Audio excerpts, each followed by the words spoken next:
Okay, so this Aaron Judge fella, he's good. We are killing baseball. Hello. Shady's back. Also, Connor McDavid does sound like he could be one of Donald Trump's lawyers, doesn't he? Well, I mean, it's him or Pete Davidson. He went with both. I mean, it was a ballsy move. I can't think about Hooch. I won't talk about Hooch. Pups in the pod. Pups in the pod. She wanted me bad. No. I can tell she wanted me. What if Caitlin Clark's hated by her own teammates? Right, it's Jeopardy for the dumb. God, poor Jordan Poole. They're bullying him. And this is over the top, for God's sake. It's Beadle and Rosenberg. We do serious stuff. We are highbrow, if nothing else. From Wondery, I'm Michelle Beadle. And I'm the bespeckled. I'm not comfortable with that. It's Peter weird. Rosenberg. Yeah, It's weird, but it's proper. This is Over the Top.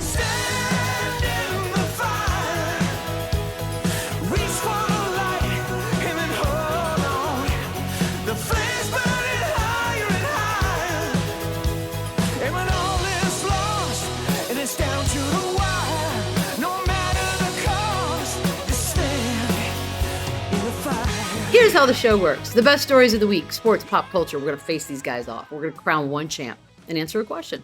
What is the undisputed, most important thing that's important on planet Earth this week? We're going to decide it the only way we know how, and that is to use Royal Rumble rules. Start with 2 stories, decide which one's more worthy to discuss, which one's got to go. After 90 seconds, a new story introduces itself, and we'll have to decide whether we want to, keep talking about our current story or switch over to the new one. Now, we don't know the order of the stories coming our way, but we do decide which ones get thrown over the top rope. Hey, tell what's first. All right, first topics of the day. Let's get into it. The Edmonton Oilers and the Florida Panthers are heading to the Stanley Cup Finals. The Oilers are looking to become the first Canadian team to win the Cup since 1993. And the Panthers are looking for redemption after losing to the Las Vegas Golden Knights 4-1 in the finals last year. Now, who are they up against? Justin Jefferson and the Vikings have reached an agreement on the latest whopping wide receiver contract in the NFL. Jefferson signed a 4-year, $140 million contract, includes $110 million guaranteed.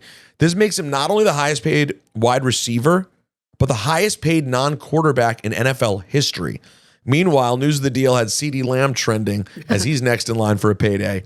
But remember, it's different because the Cowboys also have to pay Dak.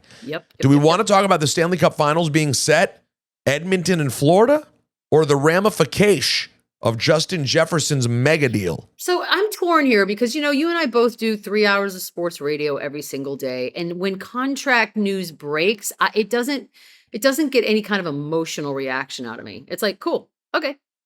Let me know when the next one is. I know, but the problem is this. But what emotions do you have about Edmonton and Florida in the Stanley Cup Final? The travel alone, Peter, is horrific.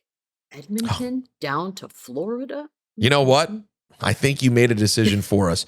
Who cares about the ramifications for CeeDee Lamb or Tyreek Hill?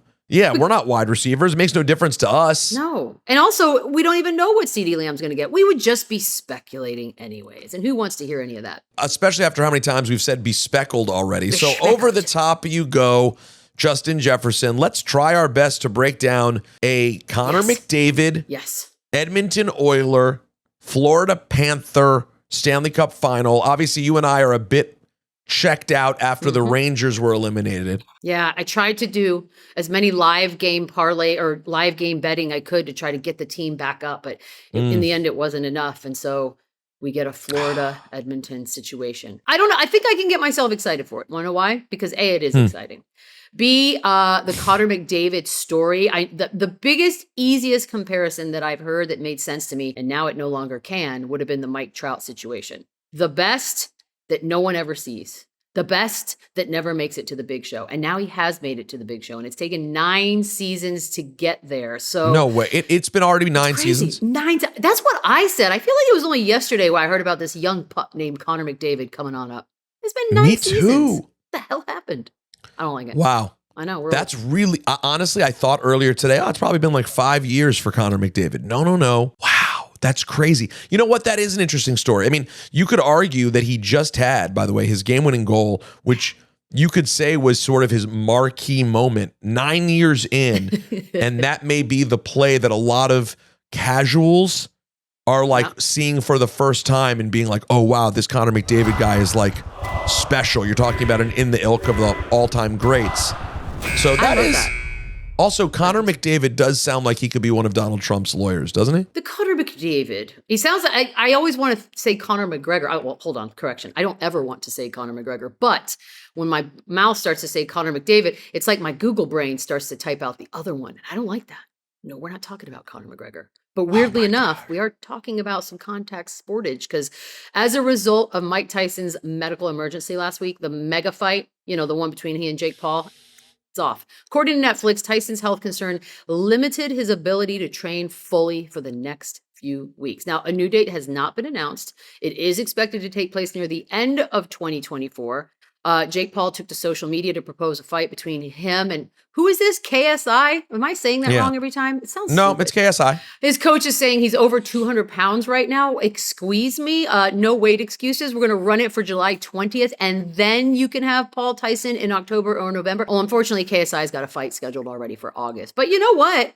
Just do both. I mean, just a quick turnaround. It's a big cash grab. How hard can it be? You're just going to get pummeled either way in the face and stuff. So this one's rigged. Anyways, do you want to continue talking about the hockey Stanley Cup final or switch to the news that had us all saying, oh? I say we switch over to Tyson Paul. I mean, don't get me wrong. I think we did Connor McDavid justice, but I also think you and I are getting a little bit beyond our skis to pretend like we have that much in the tank for Oilers Panthers. Also, you know what? We run the risk of being classified as a hockey podcast if we give too much of our expertise away on the sport. Well, you know what happens if you talk too much hockey? All the hockey fans complain that you don't talk enough about hockey, or you're talking about hockey wrong. So, wow, it sounds like a lot. It sounds like WNBA, horse racing, you name it.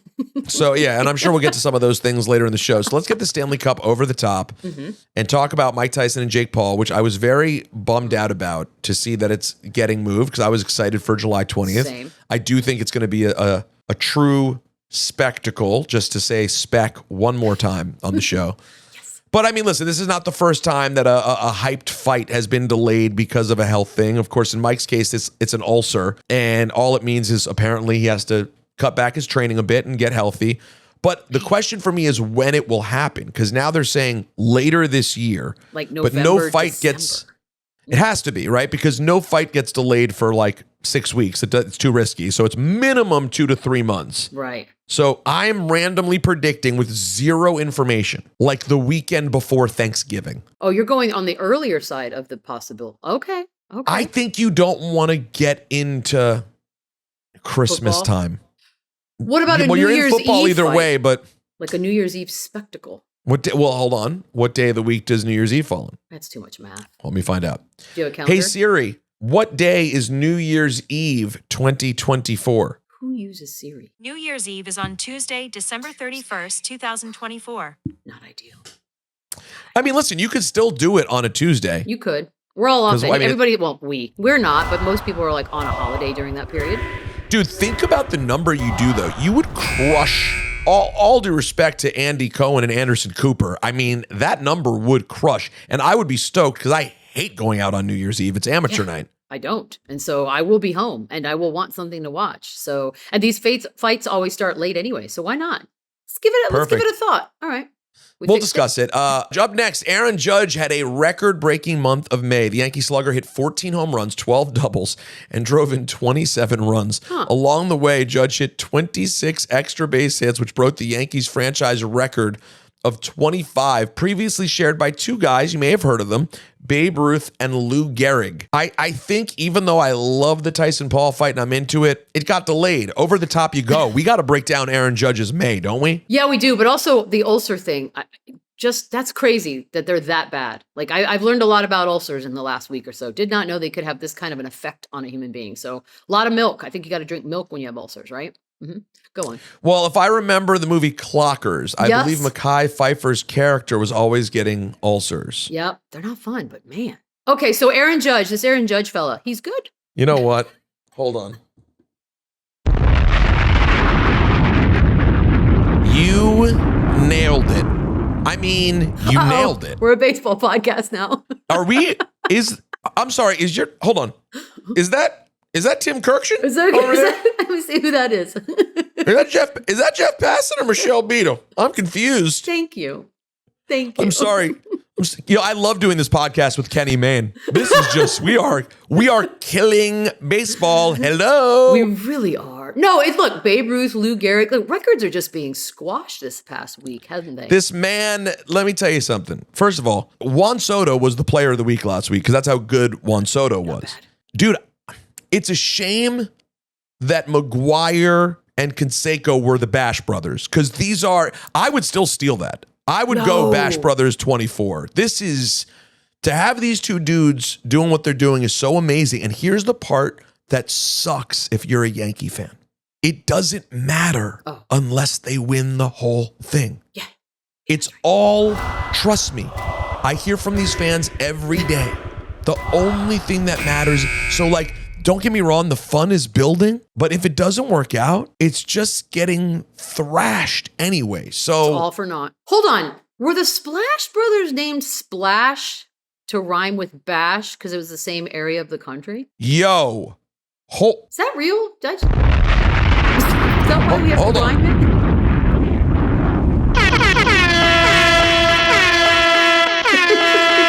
Did you just blow my mind? Wait, is that why? Hold on. Who can we call? I need to call someone from the Bay, call right Steph Curry now. Call Klay Thompson right now. He might not even know his own origin story. Hey Siri, call Klay Thompson. I don't see a Klay Thompson in your contacts. Let me try again. Hold on. Hey Siri, call Steph Curry. Yeah, that'll work. I don't see a Steph Curry in your contacts. Siri's a dumb bitch. Hey Siri, call Draymond Green. That's good here. Calling Green Raymond. Oh no. Oh no. Who's that? Who's Green Oh Raymond? no, hang on. I don't know what to call. That's very strange. I don't know. Anyways, you just blew my friggin' mind, Beadle. So then do we have to rhyme it with them if it's New York? Or can we come up with something totally different? Smash Brothers. Although that has another connotation. Oh, well, let's work on this. All right, let's workshop it a bit and circle back around. We're going to circle back around. Up next, Shady's back. This weekend, Eminem released Houdini, first single off his upcoming album, The Death of Slim Shady Coup de Grace. And the video is filled with a bunch of celeb cameos. You got your Snoop Dogg, you got your 50 Cent, your Dre, your Pete Davidson, your Shane Gillis. That had some people very happy. And more. Some fans also think that he disses Megan Thee Stallion with the line, "If I was to ask for Megan Thee Stallion if she would collab with me, would I really have a shot at a feat?" I say words sometimes. I don't know what I'm saying, Peter. Do we want to continue talking about that the Yankees are good or Eminem's back? I love Eminem. Big Marshall Mathers fan.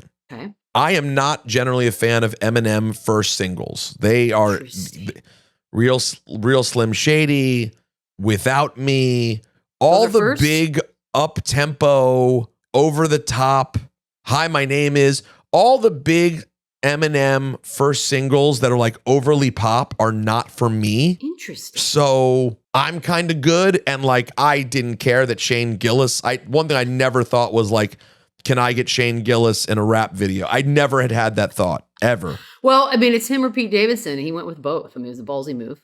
The only choices you had. You knew you had to shoot. I would say toss Shady over the top and continue on with this greatness. But but honestly, I'm open to your thoughts. I just don't know anybody uses the word feat, F-E-A-T, in normal everyday conversation. So that got So me. you're calling nonsense on the the wordplay. What a feat. I'm going to finish a big meal tonight, and I'm going to look at myself and I'm going to say, "You've accomplished a feat here, Michelle Beadle. You've accomplished a feat." That does sound So good. you're going over the top also? Yeah, over the top.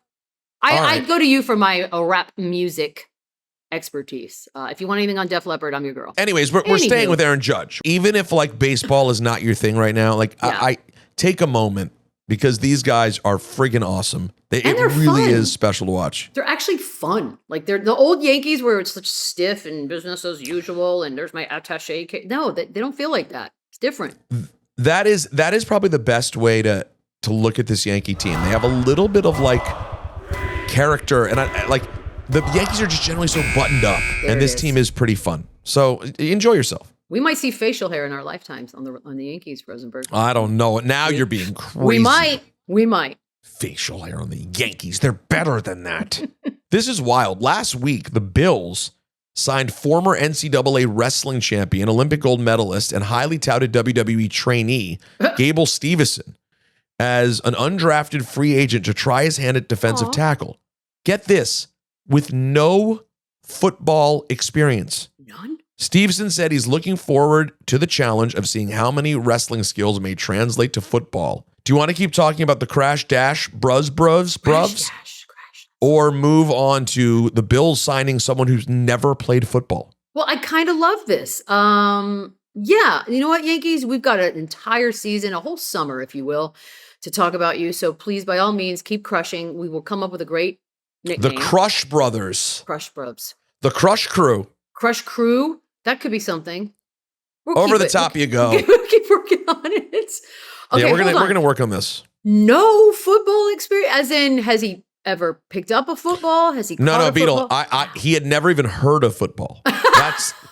They had to explain. He was like, wait, how many downs? They had to. What is a down? What's it called? Ball feet? I've never heard of such a thing. I mean, we've seen them do this. They brought a rugby dude over. We've seen wasn't there a lacrosse guy? I think from somewhere that came over. I mean, both of those feel much closer than amateur wrestler than not playing anything at all.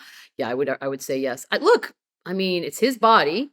For my money, this should be being televised somehow. This should be Hard Knocks by itself. Just watching this guy out there doing whatever it is he's going to be doing, drills and, just learning an entire sport in a matter of weeks. This should be fine. It should be fine. Do you know, but it's funny. So many football players have become pro wrestlers. This is the reverse, and I have no clue if this is possible. You know what? I'm interested in it. I will keep up with it. When inevitably the ticker says former WWE guy has to pull out a football because it wasn't for him, it'll be sad, but it also could maybe be a Hollywood ending to a movie.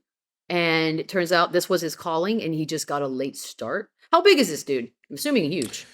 He's like 6'1" or 6'2", 275 or something. But I will say, I talked to him at WrestleMania and had a nice conversation with him.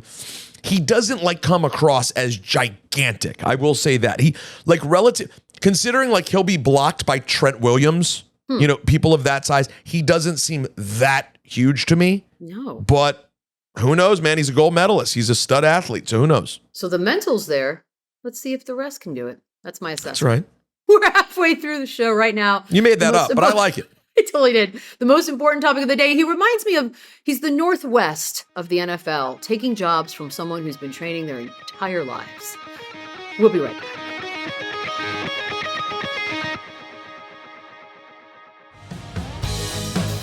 Welcome back to Over the Top. I don't know why I got serious, Peter. What's our next challenger? No, it's time to get serious. You're because up next, wait for it, buckle up. The NBA Finals are officially set. Sorry, over the top you go, Gable. Let's be honest. Gable Steveson was leading the way, but you're out of here, okay? Yeah. Because we got to talk NBA Finals. The storylines are fantastic. Kyrie's returned to Boston. Kristaps returned to Dallas. Will he even play? I think he will. Yes. Can Tatum and Brown finally lead the Celtics over the hump? How many Luka, Larry Bird comps will we have to sit through during this series? Because they're white? Beadle? Because of white. Because they're white? But listen, I'm very excited. I told you throughout this playoff, as a Celtics fan, each series you were kind of like, all right, does it really? You're kind of like the Yankees this year. It only matters if you can win a championship. Yep. And now we're here.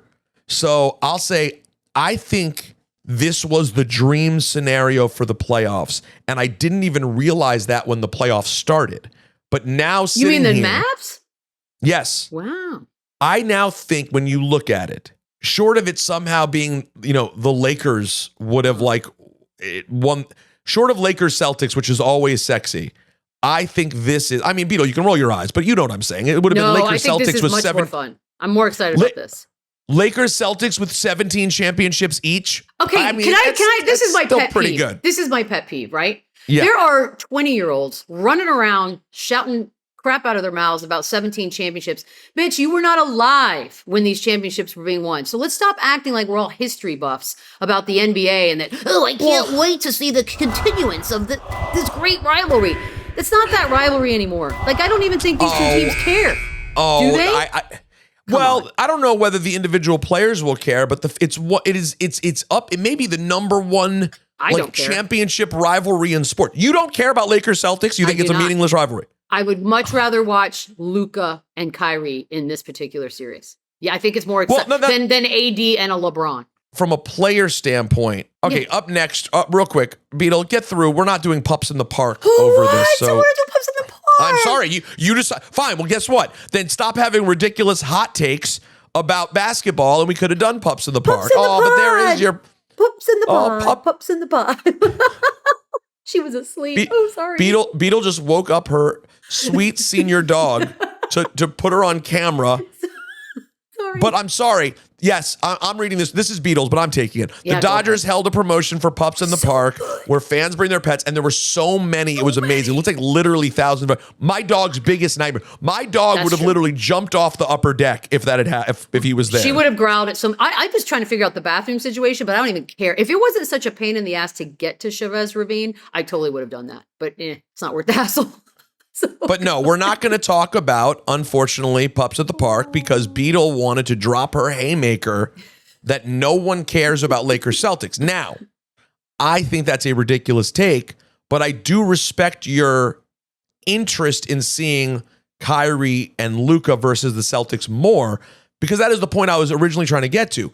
Even though at the beginning of the playoffs, I wouldn't have thought, oh my God, can you imagine Mavs-Celtics? But now that we're here, can we agree these are the two best talent twosomes in the game against each other, first of all? I think as much as Anthony Edwards is a revelation and fun and entertaining, and we've got a lot of time with him in this league to enjoy what he does, I also think that the doggedness of Cat and Gobert would not have been dependable and would have been in a final situation where you're just like, basically what game 5 looked like, I would have been worried that would have been the entire series. Whereas in this particular situation, you've got Kyrie going back to Boston, older, wiser, more mature, content in life. He really does seem content. And a shit-talking Luka who is going to have the time of his life on the biggest stage. Yeah, you're right. At the beginning of the season, I would never in a gazillion years been like, I'm thinking Mavs-Celtics, but here we are, and I'm genuinely excited. That's exactly my point. I had no idea that I would want this so much, but now that I'm here, give it all to me. And I hope that, here's my one hope. I get it. I'm not a Celtics fan from Boston. I'm definitely not that. But I am a Celtics fan. Please, Celtics fans, don't turn this into a full-on They're going to attacking Kyrie thing for two reasons. Number one, Boston, you know you can't help yourself, and it's going to end up going racial or bad somehow. Number two, do you really want to motivate Kyrie more? How about you welcome him back with a golf clap? Hey, welcome back, Kyrie. That's it. We don't need to motivate him more. You can do the normal, like, boo upon introduction. Yes. And then we all go on. I really, you know what? Maybe this is the time. That ain't happening. It's not happening. No. It's not happening. No, it really isn't. It's going to be epic. But what if they get something to trigger in Kyrie? I'm going to ask God for his prediction. Yeah, good call. God, any chance the Celtics fans keep it cool and don't OD? You asked me, God, whether or not Celtics fans are going to be like over the top and maybe a little racist. Hold on. I made them that way. That's how they have to be. I don't like this voice. I don't like it. Turn it off. Scaring you? Yeah, I don't like it. It's like a nightmare. It's nightmare fuel is what it is. It's going to be in my dreams tonight, and it isn't going to be pleasant. Listen, I'm looking forward to seeing Portnoy front row, McLovin, Donnie Wahlberg, all the greats from Boston. That's true. Donnie Wahlberg, he's the face. He's been the face. Yeah. Well, that was interesting. Who would have thought we'd get God for the show? We couldn't get Draymond, Clay, or Steph, but no. God. Well done. No. Up next, Will Smith and Martin Lawrence are back. Bad Boys 4. And as I'm recording this, they're scheduled to do my morning show tomorrow. Isn't that crazy? Fun. Yay. Pretty cool. Bad Boys 4 Ride or Die, their new movie drops tomorrow. And it's got me thinking about best buddy cop duos. Oh, my. Now, I know mine. Do you want to talk NBA Finals or best buddy cop duos? I mean, look, we've got another week to talk about the finals because they don't even start till the end of this one. It's not like we don't have time. And I do love a good buddy cop film. I'm okay with moving on. I'm okay with it. All right. I'll go with you. We're going to talk about, by the way, don't think I didn't notice. Stupid decision. Okay, that is ridiculous. By the way, don't think we didn't notice that if you're not watching on the graphic, we have Jaylen Brown, not Jason Tatum, in our image. Foreshadowing. All right, so let's rank them. Let's talk let's go for a Mount Rushmore. Do you think that 48 Hours belongs on the Mount Rush? Yes, but this is going to get hard, isn't it? Because there's going to be like, okay, yes. So, yes. Get Hard is not going to be on Get Hard is not on there. Nope. Mm-mm. All right. Okay, 48 Hours is. What else is on? Tango and Cash? No. Well, Kurt Russell I love. And I do love some Sly Stallone, but not that one. What about Rush Hour? Yes. The Chris Tucker, Jackie Chan vehicle. Do not sleep. Don't even. Do you know how many times you laugh out loud when you watch that? By the way, there might be one of the few franchises where like a sequel's fine. Like they're good. They're funny. They're ridiculous. Because that was Chris Tucker being the best Chris Tucker. Oh, the best Chris Tucker. Yeah. All right. So we have Rush Hour. We have Bad Boys. Yep. We have 48 Hours. What's the other one? What am I forgetting? Lethal Weapon. Oh. The OGs. I'm too old for this shit. Yeah. That's pre-Cuckoo Mel. Can I do my honorable mentions? I love Cuckoo Mel. Yes, go ahead. Cuckoo Mel's, so what's the one with Will Ferrell and Mark Wahlberg? The other guys? Yes. Kind of funny. That's a fun movie. That's a fun one. movie. It's Mark Wahlberg being refreshingly funny. And my all-time probably favorite, don't leave out the canines, Turner and No. Yes. What do you mean no? No, it's Why too not? sad. That's I can't think about Hooch. I won't talk about Hooch. I don't want to know. Can I give you a tip? This is a vet tip. Any movie with a dog in it that you're supposed to fall in love with, don't finish it. Just cut out with a good 20 to 25 minutes left. Yep, and just go, wow, love that dog. So glad it spent the next 20 years just eating treats and basking in the sun. It's what I do. And ask me about any dog movie. I have a different ending than you might. What did you think of the end of Marley and Me? Oh, I loved it. I just love seeing a family in love with their dog and everybody living happily ever after. It's my favorite. Anywho, but I do love a buddy cop. Okay. Up next, we very well may have witnessed the possible end this weekend. Oh no! For two combat sports legends. Deontay Wilder lost for the fourth time in 5 fights. Is that even possible? After a 5th round TKO by Zile Big Bang Zhang. He said before the fight about a possible loss, this could be the final goodbye, the farewell of Deontay Wilder. Meanwhile, at UFC 302, Islam Makhachev submitted Dustin Poirier, widely recognized as the greatest fighter to never hold an undisputed title. This was his 3rd title fight loss in 3 tries. That's not good math. Sparking rumors of retirement for DP. Do we want to continue talking about awesome buddy cop movies or the combat sports legend's demise? No, let's listen, I'm psyched to see Bad Boys. Yep. I'm looking forward to it. Let's toss them over the top though, and let's talk about the end of Deontay Wilder and Dustin Poirier maybe as well. And I know Beadle was excited because of all the love for Donald Trump when he showed up to UFC 302. Kidding me? Dude, I high five felons everywhere I go. It's sort of my thing. Well, me too, but only if they've been found guilty on minimum 30 counts. 30. If 29 counts, I walk right past them. Child's play, 29. Give me 30 or more. Do you know, by the way, speaking of Donald Trump at sporting events or fights of sorts? Yeah. Do you know that myself and super producer Andrew Goldstein I was literally in the chair behind Donald Trump at WrestleMania 29? How was that? Well, keep in mind, WrestleMania 29 was 11 years ago. Yeah, he was loved a little bit then. It was certainly a different version. Like, I mean, I didn't have warm feelings, but I didn't have my current feelings. So we more marveled at his hair.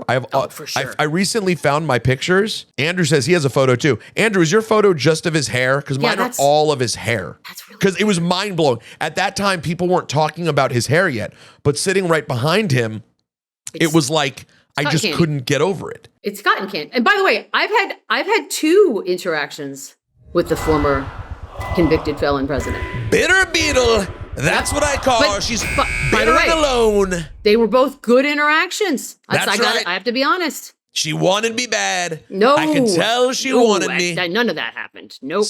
Bad. He was I don't know who this person is. I turned her down. That's why she's bitter. Bitter to this day. Bitter Beadle because I turned her down. I was interested in someone else. Sage Steele. Sugar Sage Steele. That's what I call her.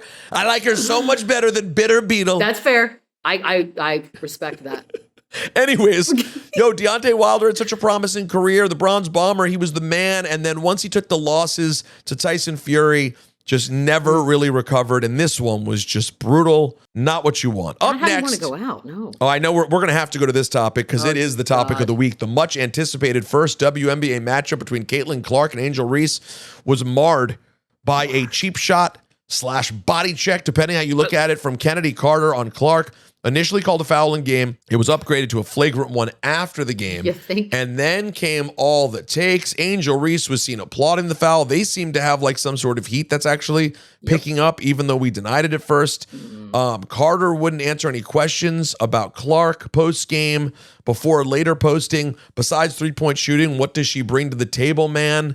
Draymond Green weighed in, tweeting, Indiana better go invest in an enforcer fast. Matt Barnes said, where the fuck are her teammates? Stephen A. came out on Monday and said, black WNBA players are jealous of Caitlin Clark. Then he got roasted by my buddy Monica McNutt. She rocks. Then Pat McAfee decided to open his show with a 10-minute PowerPoint on why Caitlin Clark is the only superstar in this year's WNBA rookie class, and punctuated his point by calling Clark a cash cow and the one white bitch who is a superstar.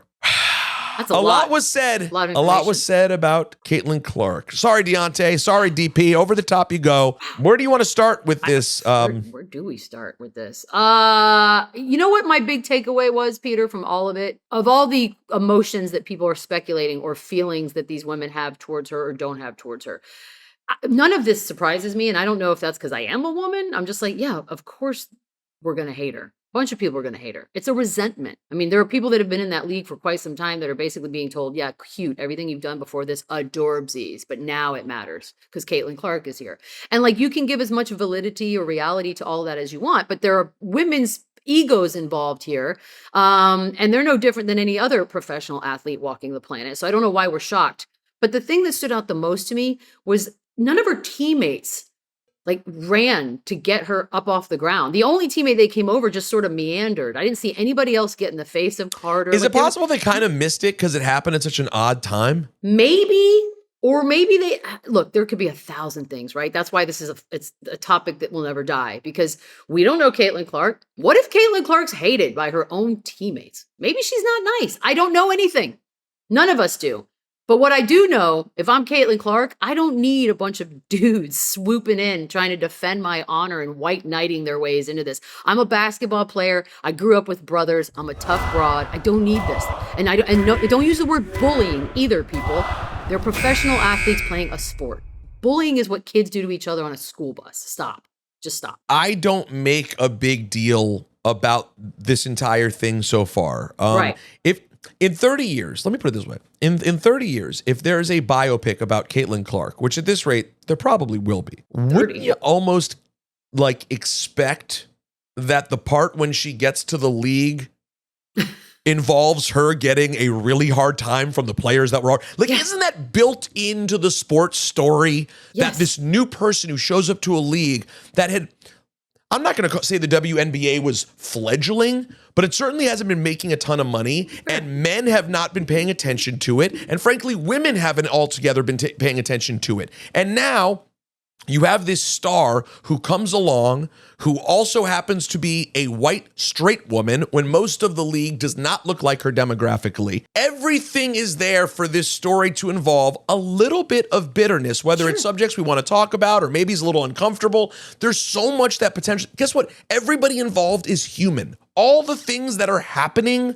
are okay. Caitlin getting a hard time from... Now listen, if Beadle, if you're right, if there's like an issue with her and teammates, that's another thing that we'll have to explore as time goes on. We won't know. But if Caitlin Clark's supposed to be the player that she's going to be, this was supposed to happen and she's supposed to get through it and thrive. Yep. I mean, we've seen it before, man. She is not the first athlete to get beat up and maybe resented a little bit and tested by her cohorts in the league. To me, relax. It's all a double standard because it's women. I know. I woke up and was like, what are we doing? They're professionals. This is part of the deal. We don't do this for the men. No, like we crushed Draymond Green for being doing all the things he's done. But I didn't feel the need to run out there and be like, God, poor Jordan Poole, they're bullying him. Like that's not what. That's a great point. And Jordan Poole literally got bullied and punched in the face. Got punched in the face, like by a teammate. So, and no one felt the need to do that. And also, quick note to my colleagues, like maybe some of the men like who haven't paid attention at all to this league can leave the big thoughts about it and think pieces to the people who have been covering. Because like besides, and I'm sure there are others, but the only one that comes to mind, besides Ryan Rucco, like I don't know how many men have been really deeply involved in covering this league. I'm sure there have been others, but maybe like, I know we don't do this well, guys. Maybe we take a step back and let the people who know the league a little bit lead without being like, something's hot. We have to immediately give our think pieces because we don't really know what we're talking about. Or we just let Monica McNutt take care of all of it. I love I mean, just let her. She crushes everybody. She crushed. She really did. Such a sunshine in this business. All right, up next, after 41 seasons and 8,000 episodes, Wheel of Fortune host Pat Sajak's final episode airs this week. Ryan Seacrest is set to replace him, but it does not seem like Vanna White is quite ready to hang him up. Hang him up or put her hands away? I don't even know how you would refer to her retirement, quite frankly. Do we want to continue talking about Caitlin Clark and the craziness that just was, or switch to Pat Sajak? I can't in good conscience.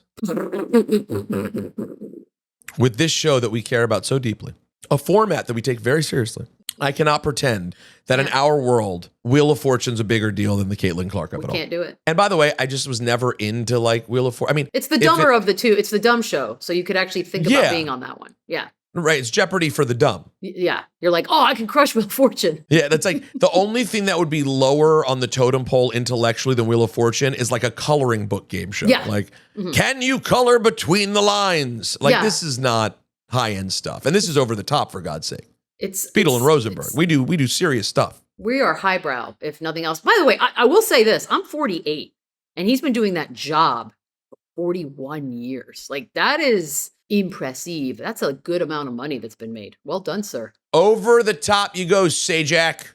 Go, take Vanna with you. No, I'm just kidding, Vanna. Take your time. Take your time. They underpaid you in the first place. We know that. She won life, did she not? My God. Imagine the casting call for that gig 1,000 years ago. Still going. Millions of dollars. Yeah, although she was underpaid, you've heard those stories. Yeah, of course she was. But I've had boobs my whole life, Peter. I understand she was underpaid. Thank you for pointing it out. But at the same time, the pay that she got for flipping the letters was solid. I'm sure still solid. And I did see her fill in for him when he was gone after a surgery. She wasn't great at it, but that's okay. See, that's why you love Beadle. That's okay. Because yes, she's a feminist, and yes, she will stand up for women, but she will also keep it real and tell you. Thank you. She was not good when she filled in for Sajak. Yeah, it wasn't great. Now, does that mean Ryan Seacrest is going to be more? No, it does not. I'm not saying that. No, listen, I'm just so happy that Seacrest is finally going to get a chance. Now, Beadle and I are two overworked, overexposed media personalities. There's no question about that. Ryan Seacrest, if he hears this, he'll end up hosting this show too. Oh, I know. I'm surprised. I thought we had a break from him, or at least I did, because he wasn't anywhere in the world that I consume. So I didn't realize that. Oh no, he's still going hard. He's like the J-Lo of television hosts. Wait, didn't we say we weren't going to talk about? Let's keep going. Caitlin Clark. Caitlin Clark. You're right. Back to Caitlin Clark. So Caitlin Clark only has 2 wins this season. Yeah. She is certainly struggling, as some people predicted she would, including Diana Taurasi. But this is what I expected. This is, to be honest, it's a fantastic storyline. Yep. I am a little surprised. I sort of thought people were making up the Angel Reese feud a bit. Now it's feeling like there's something there, no? Of course there's something there. Angel Reese is a fabulous basketball player who has been, for the last 2 years, sort of pit against Caitlin Clark. This is your rival, your arch nemesis. And there's egos involved. Again, just because we're women doesn't mean we don't have hella egos as well. And if you're going to sit there and tell me, I think I'm the best player, and you keep telling me that this chick is the best player, you're going to piss me off. And that's what we're seeing. And now they're pros and they're making money and things are happening. And it's going to be great for the league for years and years to come. You got Angel Reese out there telling everybody, we're not just watching WNBA for one person, we're also watching it for her. Like, the egos are there, man. And that's why we love professional sports. Like, this is what I want from all my sports, men and women. No, I hear you, Beadle. But I think when the ladies play sports, they should just all be friendly. Maybe maybe cook together or knit after the game ends. Do you know like what I they mean? bring cookies, like they bake cookies for the other team, like when you're hosting. Yeah. I love this for them. They should be friends. Listen, they're both off to a pretty good start and also a not great start. Kind of what you expected, but they're right on the exact same trajectory. All right? You know what that means, Beadle? Yes. Do you have any idea? Yes. Say it. Why are you going full Marv Albert? Yes. Say it. Yes. Also a pug person, by the way. Little known. Is that true? Yep. Has pugs. Wow. You and Marv have always shared interests. That's 90 seconds, which means we've come to a decision. The new, undisputed, most important thing on planet Earth this week is Caitlin Clark and the backlash that surrounds her. Escalating. I have a hunch we'll be talking about this all summer long, baby. Yeah, that's not going to be the last Caitlin Clark episode that we're going to have. Well done. Well done, sir. Do you think that we got it right? Do you? Yeah, 100. It was that or Pat freaking Sajak. What do you think? I think we nailed it. That's it for us. Tune in next week to determine the only thing you need to care about and what goes over the top. God, I'm so glad that it turned out well for Marley and Hooch. They're probably still alive.